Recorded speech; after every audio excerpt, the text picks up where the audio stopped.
إن الحمد لله نحمده ونستعينه ونستغفره ونعوذ بالله من شرور أنفسنا وسيئات أعمالنا من يهده الله فلا مضل له ومن يضلل فلا هادي له وأشهد أن لا إله إلا الله وحده لا شريك له وأشهد أن محمدا عبده ورسوله صلى الله عليه وعلى آله وأصحابه ومن اهتدى بهديه ودعا بدعوته إلى يوم الدين.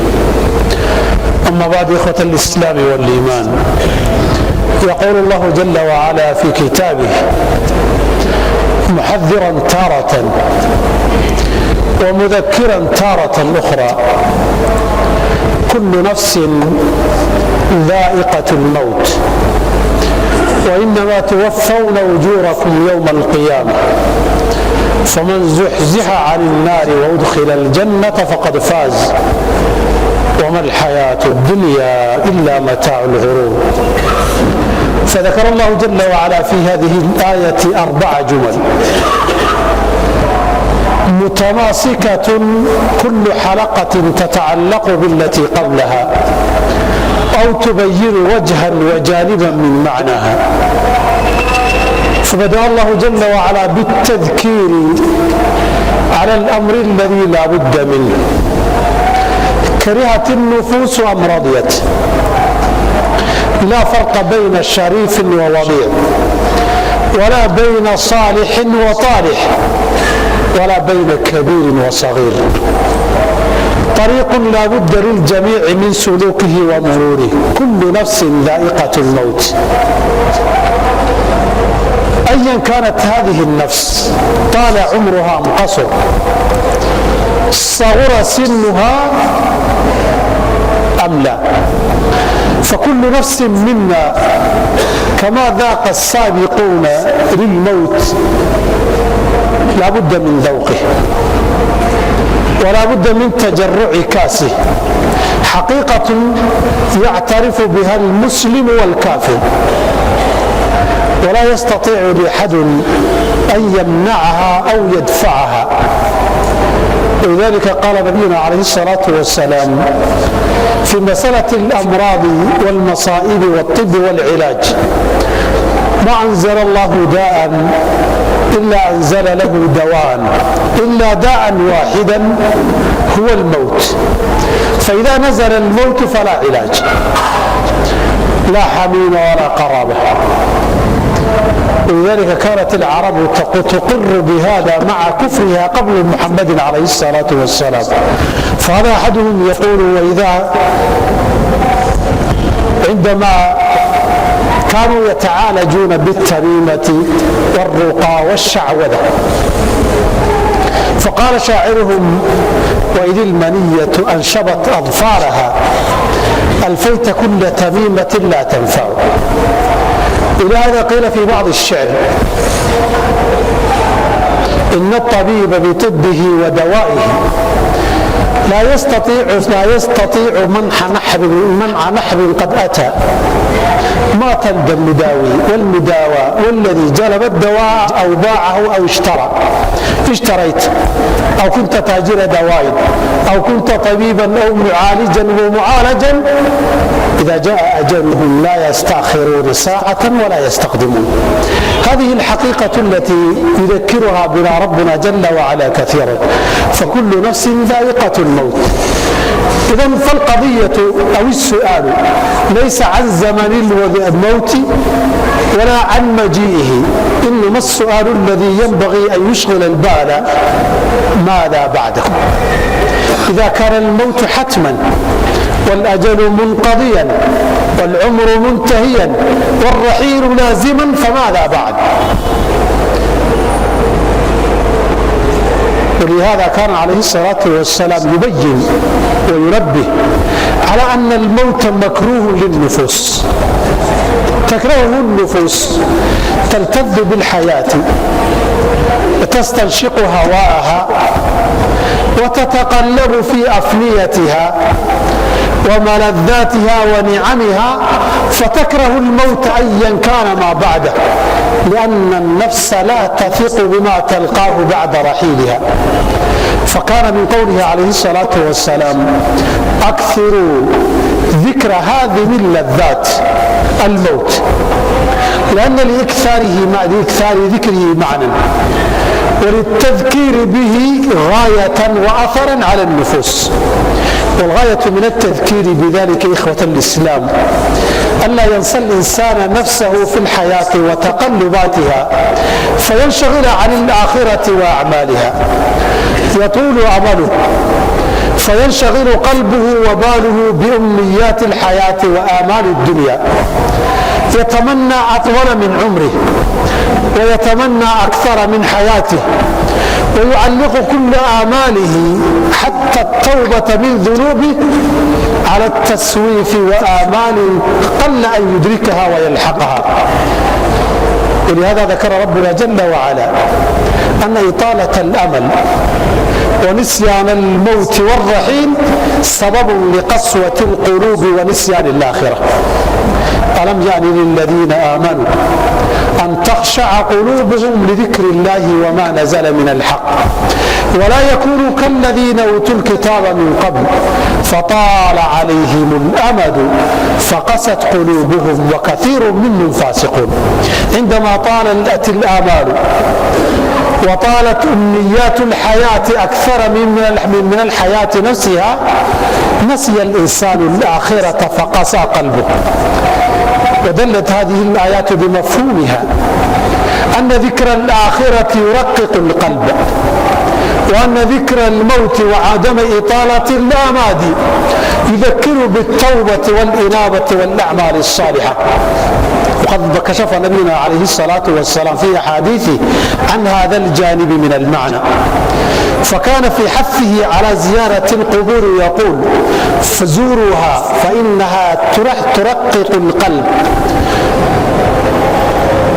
وتدمع العين وتذكركم الآخرة، لأن القبور دار من رحل وذاق الموت، دار سكن أهلها بطون الأرض بعد أن سكنوا ظاهرها، دار قطعت الجلود وأكلت العظام والأعصاب بعد نظرتها وجمالها على ظهرها، مثل ما هو حالنا في هذه الحياة لا بد وأن يكون مصيرها إلى مثل ذلك المصير.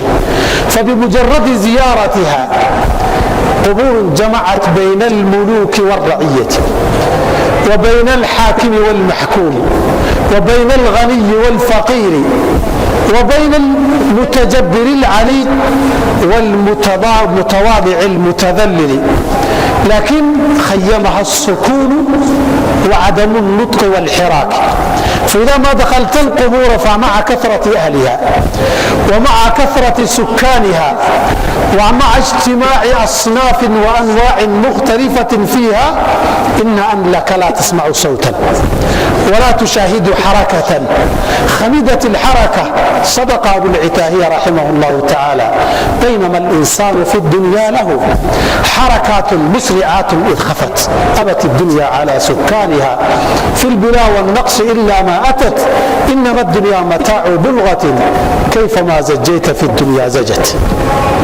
ولهذا نبه ربنا أيضا جل وعلا على أن من أطال الآمال وانشغل بالأمنيات واكتفى بالتمتع بالدار الآخرة أن ذلك لا ينفع. ذرهم يأكلوا ويتمتعوا ويلههم الأمل فسوف يعلمون.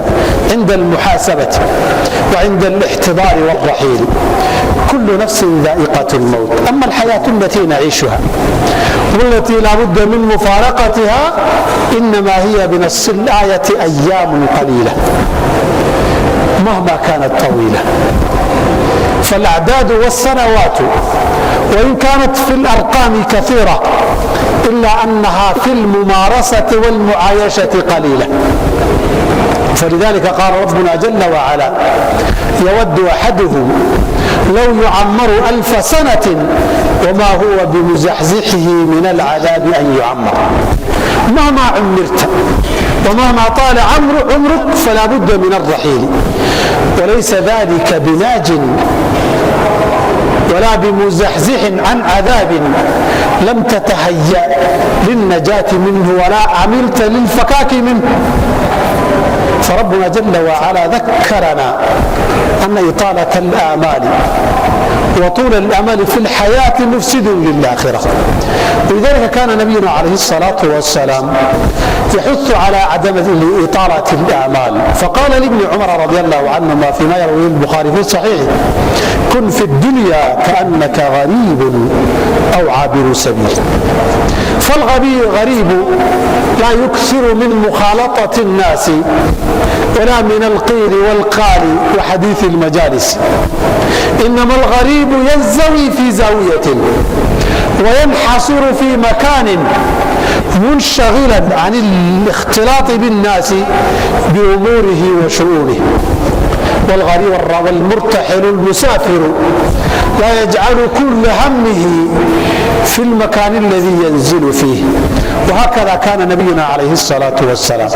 فلما نزل يوم من الأيام تحت شجرة ورأوا الصحابة قد أثرت الأرض على جنبه الشريف عليه الصلاة والسلام تساءلوا لو أنه وطأوا له الأرض، فقال في حديث ابن مسعود: ما لي وللدنيا إنما أنا في الدنيا كراكب استظل شجرة ثم راح وتركها، كراكب مسافر، كن في الدنيا كأنك غريب أو عابر سبيل.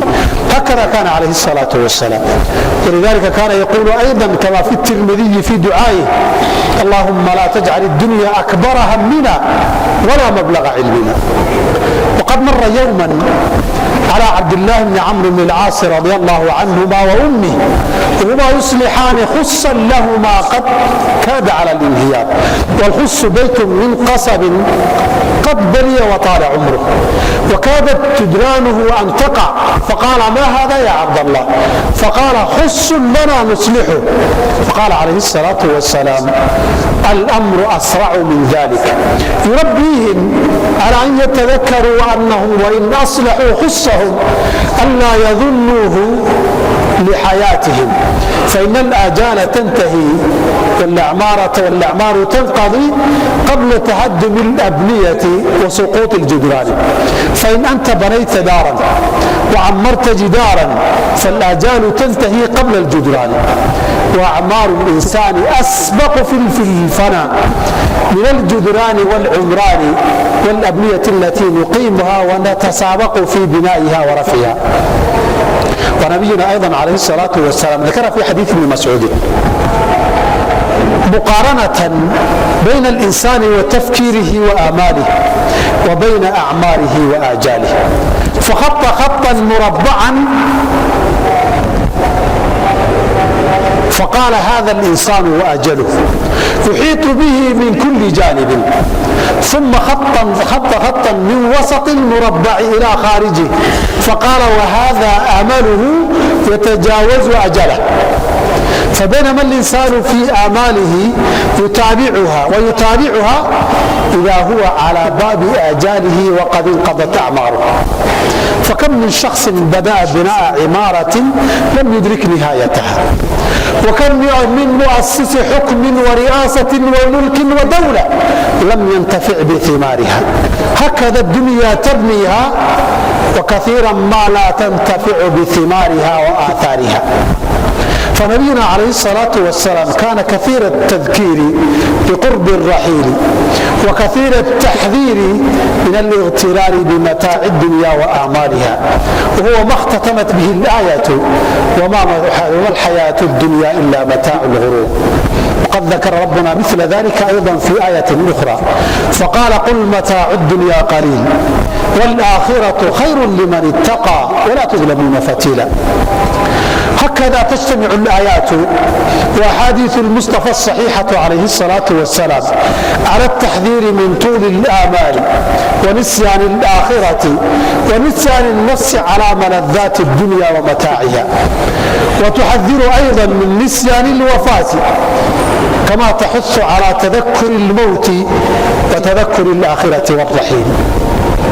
أما بعد الرحيل، إذا كانت الدنيا متاعا قليلا زائلا وكان الموت والرحيل حتما لازما، فالبحث والحقيقة التي ينبغي الاشتغال فيها وإشغال القلوب والنفوس فيها على ماذا بعد الرحيل. كل نفس ذائقة الموت وإنما توفون أجوركم يوم القيامة ما عملتموه في الدنيا، إن خيرا فخير وإن شرا فشر، من عمل صالحا فلنفسه ومن أساء فعليها وما ربك بظلام للعبيد. وإنما توفون أجوركم يوم القيامة. ما الذي قدمناه وما الذي عملناه للآخرة؟ ربما صارت أعمالنا حركاتا بدون خشوع. صلاتنا اجعلها مثالا، أغلب أحوالها إلا من رحمه الله حركات في الركوع والسجود، قراءة وتحريك لسان لكن بدون قلب وضمير، بدون خشوع، بدون اطمئنان، بدون حضور قلب. وربما يدعو الكثير منا وقلبه لاهٍ، وربك لا يقبل دعاء من قلب غافل ساهٍ لاهٍ. وإنما أثنى ربنا جل وعلا على العبادة والصلاة مع حضور القلب والخشوع. وأهم ما يحمل النفس على الخشوع وحضور القلب تذكر الموت والرحيل وما بعده من أحوال القبور وأهل القيامة والمصير بعد ذلك إما إلى الجلال والنيران. فبقدر نسيان الموت وما بعده وبقدر طول الأمل والتمتع في الحياة يكون الإنسان بين الغفلة والخشوع. وقد قال عليه الصلاة والسلام: رب مصل ليس له من صلاته إلا نصفها إلا ثلثها إلا ربعها، ورب مصل ليس له من صلاته إلا التعب.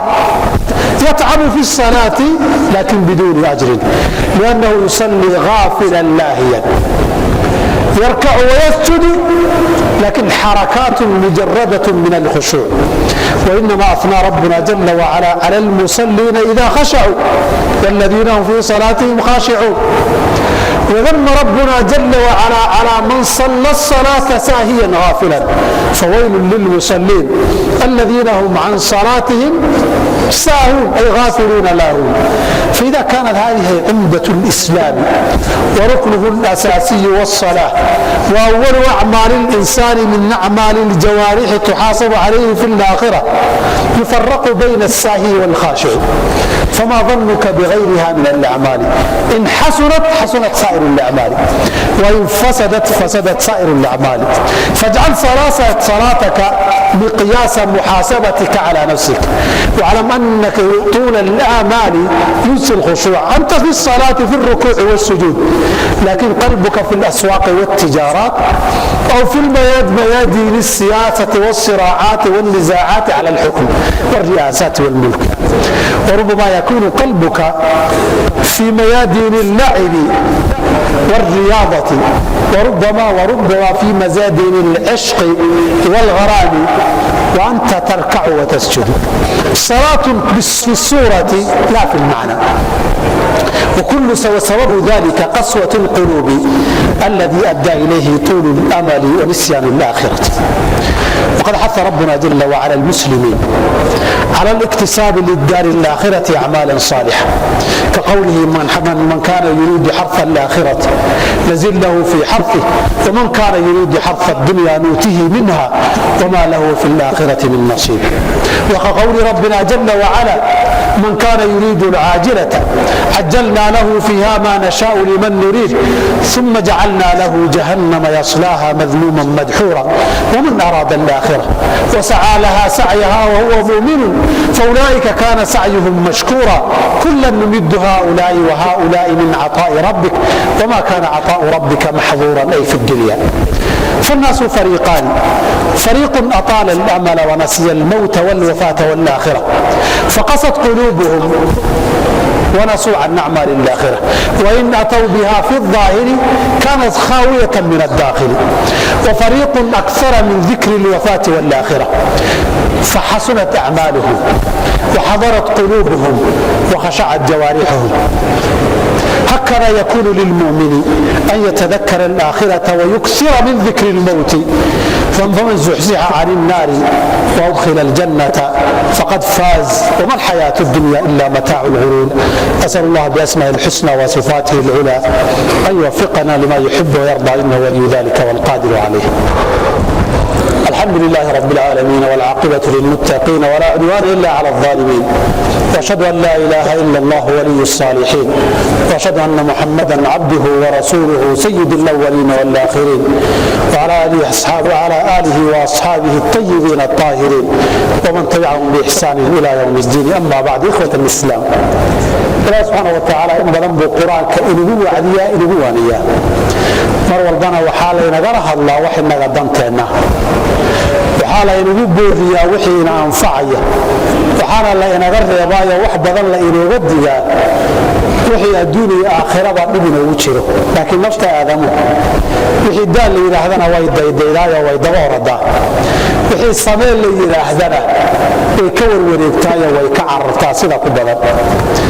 aayadda maanta khudbadeenu ku saabsan tahay aali cimraan ilaahay wuxuu ku sheegay in qof waliba geeriyoon doono, qof walbana wixii uu kasbadee dunida shaqaystay aakhara lagala xisaabtami doono. xisaabtaa kadibna in janno gashiyo in naar gasha la noqon doono. qofka dariiqa liibaanta gaarayna qofka naar ka badbaada uu yahay, janno darajaduu dooniba allaha ka siiye. adduunyaduna waa lagu dagmaa, dabin iyo shirqoolna waa looga dhaca iyada darteed cidda ilaahay ka badbaadin. geeridu muslim iyo gaalba waynu ka garawsanna, cidima diidana. haddii dhakhaatiir iyo dawo la doonan jiray, dakhtarka laftiisu waa dhimanaya, ka dawada sameeyana wuu dhimanaya, kan dawada iibiyana waa dhimanaya, kan iibsadana waa dhimanaya, kan dhakhtarka ee wax dawaynayay cudurku shalay dadka ka daweeyu isaga u dhimanaya. wuxuu ku daweeyaba isna waa tagayaa. geeridu ma taqaan kani waa madax iyo kani waa shacab, waa rag iyo waa dumar ma taqaan, waa waayeel iyo waa dhallinyaro ma taqaan, waa qof xun iyo waa qof fiican ma taqaan. intii horena tagtay innana waa daba soconnaa. marka wax badan yaynaan ku mashquulin baa layna leeyahay goormaan dhiman iyo sideen u dhiman. wixii dadaala anaaba faran, inkastoo geeridu saas tahay haddana dadaal dabeecadda aadamaha ah. laakiin nabigana calaih salaam wuxuu yidhi cudur kasta dawi ilaahay u sameeyey, dadka unbaa ama dawadii heli ama waayi. laakiin hal cudur baan dawo lahayno waa geeri. geeri hadday timaado dawo ma leh. saas darteed buu kii dawada samaynayey iyo kii wax dawaynayey aanan waxba xal ugu qaban karin. carabtii horaa waxay dhihi jireen geeri hadday timaado xirsi iyo qardhaas baa la dhigay, waxba qaban mayso. alfayta kulla tamiimatin laa tanfacu. xirsi iyo qardhaas baa dawo laga doonan jiray, iyo nin kaahini iyo arwaax buu la hadlaa la yidhaah. laakiin waxay dhihi jireen haddana markay nafi waqtigeed soo dhammaado xirsi iyo qardhaas kasta haddaad xirato xal iyo rajo ma laha. dadka inta kuugu dhow hareeraha gunbay taagantahay waa lagu fiirin, waxa u wanaagsana laguu sameeyana waa markaad rafanaysa in lagu qabqabto. malakumoodkaa lagu qabqabanaya xataa rafan lahayd. kadibna inta lagu duuduubo dadka lagu gelbiyo intaa waxa lagu qaban kara intaa waa. فلولا إن كنتم غير مدينين ترجعونها إن كنتم صادقين وإلى إليه. هذانا آخر حساب يكذب بين سيل دوننا على يدين مامورين نفتنا عريسان وحري رفع بالعالم. إذا قال فيرين هي الله كاسر نفتك عليه. أنت أنا هذين سوتقنا وحكى لنا وانسمين كرنا. بيو دارنا ودونين كرنا. لكن نصور ما تبعني كرنا. qof naftiisa soo dhamaatay ma celin karno. qof walba halkaasi waa lama huraan xun iyo samba. si aad u dhimatay su'aashayeenaan ku mashquulin goormaan dhiman doonaa, xaggeen ku dhiman doonaa, sideen u dhiman doonaa. tacadadat alasbaab walmowtu waaxidun. sababuhaa fara bataan laakiin natiijadu dhimatay. xabada kugu dhacdo, ha kugu qaraxdo, tuug ha ku dilo, diyaarad iyo gaari ha kula dhacaan, adigu guriga hurdo ha kula tagto, say dooni sababkay dooni ha yeelato.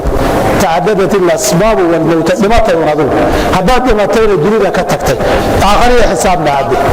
mar haddii la wada dhimanayo ilaahay quraanka subhanahu wa ta'ala mar labaad wuxuu inoogu sheegay dhimashadu bilaash maaha aakhira xisaab baa idinka dambaysa adduunyadanna israacinteedu wanaaga aakhira idin seejinaysaa aakhira inaad u shaqaysato inaad xisaabtaa ku liibaanto inaad janno gasho adduunyada unbaa ku dhaafin nin kursi caydhiya nin dhaqoole iyo xoolo caydhiya nin ciyaar iyo barooni caydhiya ninba wuxuu caydhiyaba sadan adduunyada u higsanaysan u daba cararayso unbaa adoon filaynin oo aan ku talagelin umaajashu kugu dhammaan وتاسع السلالة النبي صلى الله عليه وسلم حريقنا فرجيس حرنا أبو السمية وكاسو الإنسان كبدي آدم كل أحد وكتشرا جيرينا جشي سعمري سنة وأنت عقوبنا وأنت عبد سعون كرا إنعكس تكحرا هذا ما كبرتماه أنتو حريقين كقبتي وبنان كوساري يقول لكن همري سيد الدين دي سوى التاس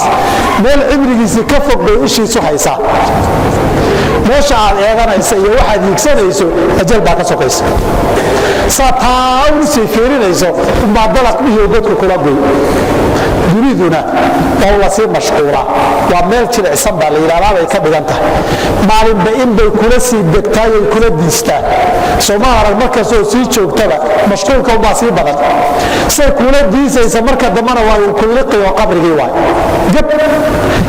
bal qubuurta taga inta qubuurta aan shaqar lahayn shalay sideenay dhulka joogay guriga dhisayeen daaray lahaayeen xugun bay raadinayeen xoolay deydayeen intaasoo shaqo aan raadinayeen iyo hambiga iyo fikirkeena inta bay lahaayeen maanta kii madaxaya kii shacabaha kii dhibanaaya kii miskiinaha qubuurta ay wada jiraan shaqar male dhaqaaq male hadal male isbedel male kii aad faktaba lafa iyo hilbo googoay ama dhamaayada meesha yaala sidaa un baynu wada noqon marka la qabo iyo suuqa la isku dhaashayo ciidaas ka dambeey kadibna xisaab baa daba taal war meesha waa loo wada socdaa nin diidiya nin doonaba nin ku farxiya nin kan naxaba inkaasoo naftu iska badnacta saadaqeed nabigu wuxuu jiray adduunyada aad macaansanaysaan malakumowd baa soo afjaree xusuustiisa badiya isaga lama huraan waa caws jiiraale akfiru min dhikri hadhihi al-laddat inaan la xasuusan adduunyada aan la isu raaciyo in badan buu quraanka ku diray ilaahay wuxuu quraanka markuu soo dejiyay dadka quraanka iyo waxiga ku soo degay ilaahay rumaysan miyaanay gaarin waxiga xaqan inta markay arkaan in qalbigoodu khushuuco oo aanay la mid noqonin dadkii hore kitaab intii la siiyay dhinac iska dhigeen adduunyada diinadeed iyo higsigeed ku mashquulay kadibna qalbigu ingegay qalbigu hadduu ingego ilaahay xataa qoryo iyo dhagax iyo geedo waa salaadaadu nuxur male soonkaadu nuxur male sakadaadu nuxur male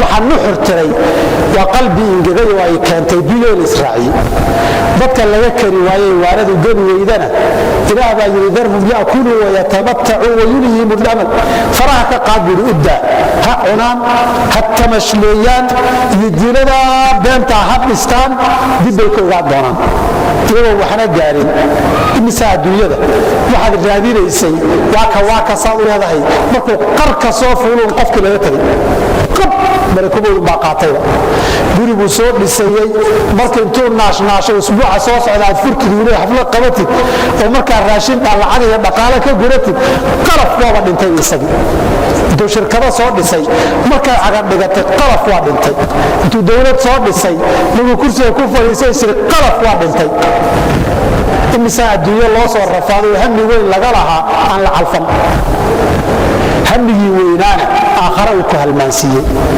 وما الحياة الدنيا إلا متاع الغرور قل متاع الدنيا قليل والآخرة خير لمن اتقى نبغى عليه الصلاة عبد الله بن عمر وحكيري الدنيا لا بد منها من مال سنة قول شوه إذا من مسافره وحوغي النصر أيها سفر هذا المسافر تهي وقت كوبر يتشوفت وقت يا من ماشا مجلس وحيار بعد كقاوطا ماشا وسعتين ما وسي ديار قرودا ما لا نقول إن هذا تشوفتنا ده كان مدح قشيد حاساوية شاكرة كل مشغول زيه مال بعد كورور سناتا الدنيا iska ururiyay isaga markii soo safara meel afur intuu seexday jirkiisa ka muuqatay saxaabadu calaacaleena wuxuu aniga adduunyo maxaa naga dhaxeeya waxaan la mid ahay qof safara oo geed intuu hoos degay waxooga yar harsaday haddana ka tagay baana adduunyada waa geedka waxooga yar harsinta safar ahaan hoos degay waa inta insaan weeye kaynoogu weyn haddii la yidhahdo imisaad noolayd wax yar maalin gelinkeed kalama duwana kaynoogu yarna wuxuu leeyahay muxuu saa u leeyahay cimri badan buuba noolaayo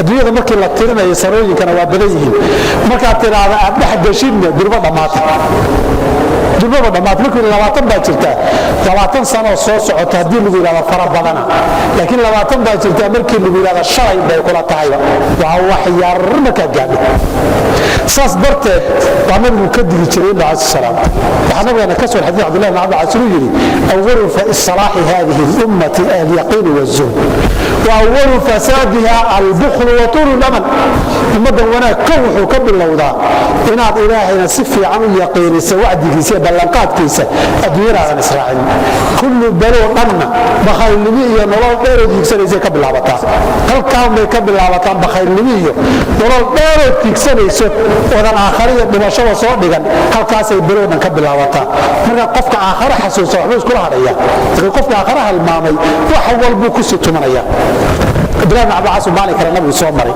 sida iyadoo guri geeda ka dhisnaay oo ka yarduday derbi hagaajinay wuxuu yidhi maxaa samaynaysaan gurigan hagaajisanaynaa buu yidhi markaasuu yidhi geeridu intaanay ka dhowdahayn ogaada والموت أدنى من شراك النعل لما ديجن كواهد ملك موت كاغا دو او waxa laga yaabaa adoo caafimaad qaba intaad foorsato adoo kabaha gaarin been nafta ka qaado oo nafta kala taga dhacda saas darteed geerida sidaas uu nabigu ku baraarujin jiray in badan inaan la israacin inaan nolosha aad waqtiga loogu dhimin hamigeenu inuusan noqonin dunyada wuxuu ku ducaysan jiray hamigayaga iyo waxaan ku taamayno dhan dunyaha ka dhigin aqoontayada iyo cilmiga iyagana ilaahu diinaha ku koobi marna wuxuu sheegay nabi calaihis salaam dadka qaarkood ilaahay inuu cadhoodo nacay inna allaha yabghadu kulla jacfariyin jawaadin sakhaabin fi laswaaq jiifatin billayli ximaarin binnahaari caalimin biamri dunya jaahilin bilaakhirati ilaahay wuxuu cadhoodaa buuri mid kastoo qallafsan oo bakhayla oo kibir badan